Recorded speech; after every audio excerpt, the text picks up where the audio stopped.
Next is the facility management vertical called SPIFFY. Again, we manage a lot of space, 16 million square feet of space. Again, a lot of hospitals, a lot of universities, and a lot of corporate houses as well. The last one is the security solutions. Again, typically all security of hospitals, colleges, corporates, whole township of Manipal is under us.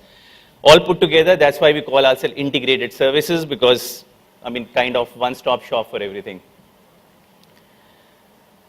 I have already spoken about this. We have been, as a group, publicly recognized throughout the years in various magazines, Best Place to Work last year. My company, MIS, got recognized as one of the top India innovative companies for this year by Inc. India magazine. Okay, so that was a short presentation about the company that I represent. I'll go to the leadership mantras. Now, leadership, as I said, has been spoken about a lot in various forms since morning. I've been listening. I will try not to be very pedantic and theoretical here. I will try to make it more based on my experience. And I found this as a very interesting subject and a very passionate I am about talking about this, because I feel that leadership is actually very important for all of us in all the fields that we are in, whether it is professional field, whether it's in social circles, whether it's in our personal lives. What are the traits that I will talk about here? If you really look at it, those are something that all of us understand that they are important. But again, as Kathy and Nina were speaking, alignment of all these together, and I think if you have 7 or 8 out of those, then you are a successful leader. At the same time, I will also add that it is not only that leadership is, innate or born with somebody. I think there are a lot of these traits that people can develop. And I think that's the reason it's very important that we try to emphasize and see whether we are trying to hone our skills around these leadership mantras. I've spoken about leadership in other conferences as well, because as I said, I'm very passionate about it.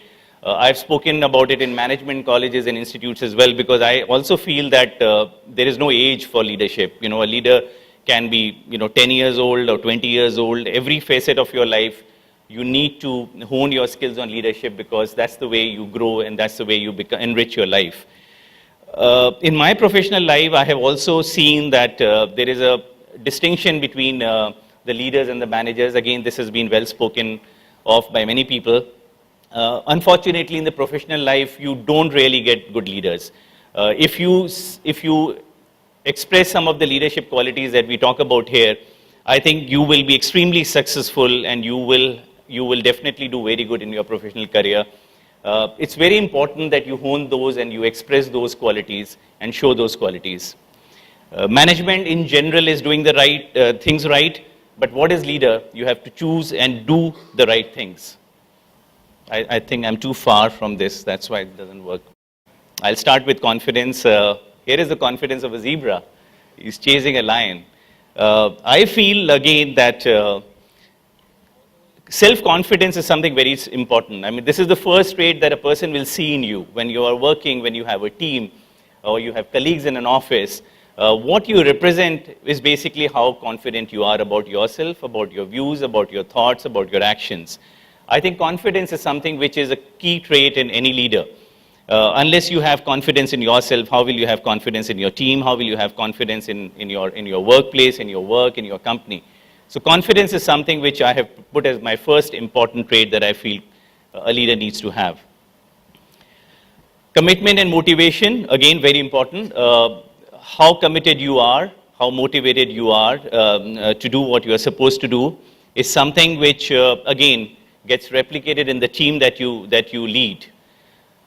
Commitment, as this saying very well says, that it means staying loyal much beyond what you wanted to do at one particular moment.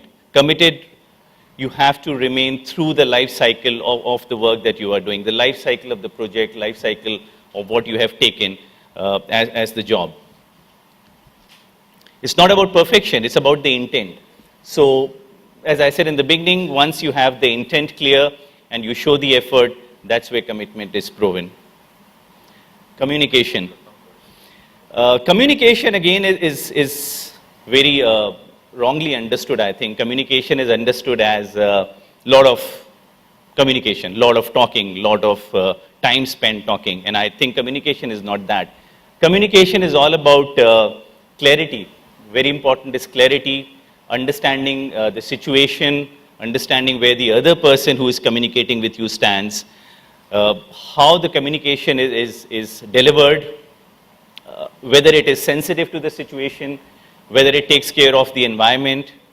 Listening is a very important part of communication, which again people don't. Communication people immediately relate to talking, but communication is not talking. Communication is listening and understanding, being empathetic to the situation, being empathetic to the other person. I mean, this particular thing shows in my two different moods, how do I communicate? It makes a lot of difference. Same thing, being communicated in a different way can really mean totally different for the person who's listening. So that's very important that you are very sensitive to the fact how you communicate.